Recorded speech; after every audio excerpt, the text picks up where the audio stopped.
كيف حيكون شكل العالم لو نظرنا للأمور بعدسة مختلفة عن العدسة اللي تعودنا عليها؟ كيف حيكون شكله لو نظرنا لبعض بدون أحكام مسبقة ولا مفاهيم خاطئة؟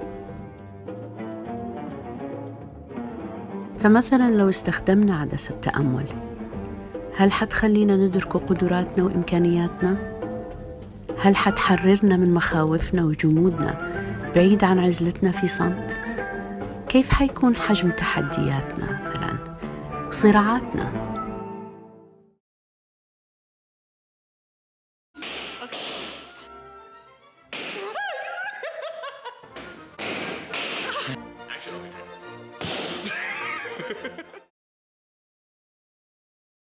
التقارير الطبية تقول إن كريم عنده ضعف حاد في السمع وإنه مش قادر يحافظ على توازنه، لكن عدم القدرة هذه ما تعرفاش كشخص، عنده وجهة نظر وإمكانيات وأهداف وأمال.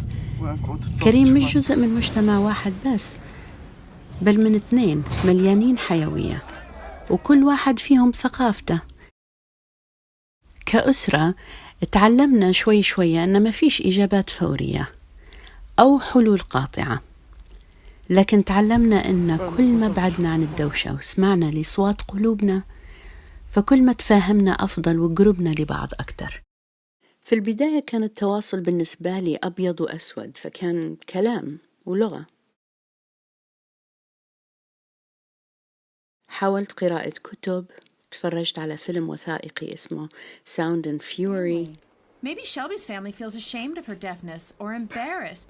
Shelby's going to grow up thinking she was implanted because it's bad to be deaf. Nita, she's happy in the hearing world. Leave her alone. Why does she have to have a deaf identity? Because she doesn't even know what her deafness is. She has no idea because her parents didn't tell her she's deaf. She asks, "What is sign language?" Mary. Why is it so important to be deaf? Yes, deaf people have beautiful language, but you miss out on so many other beautiful things in the world, like music. I don't care about music. I can't hear it.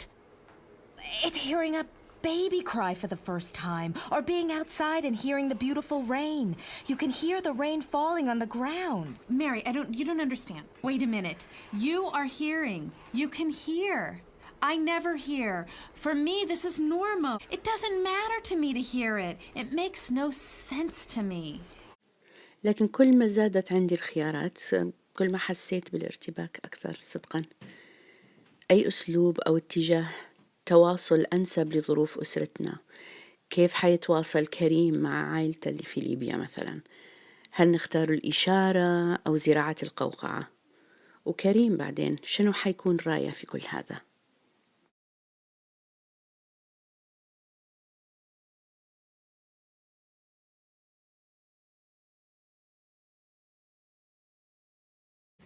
How do you communicate now, Katie? Sometimes I used face to face, or use my phone, or use paper and pen.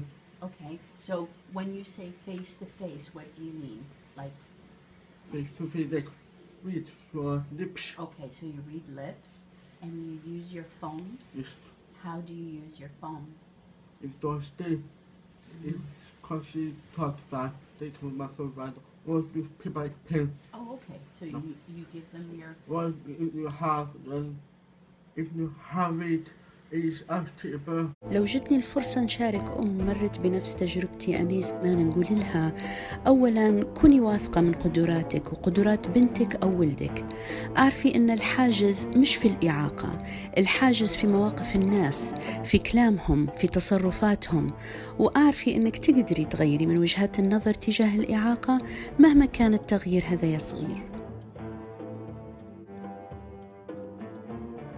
نقول لها ما تخافيش، لما تعطي ظهرك للخوف حتلقي مساحة للتفكير وللتعلم ولاتخاذ قرارات مبنية على دراية، ولما تتخلي على هالمخاوف حتكتشفي نقاط قوة عندك وعند أسرتك. وأخيراً اهتمي بنفسك، مش حتعرفي تساعدي حد لو ما انتبهتيش لحالك. فخذي وقت للمشي، للقراءة، للكتابة، اشربي شاهي مع صحباتك أو حتى بروحك عشان تعلى أصوات القلوب.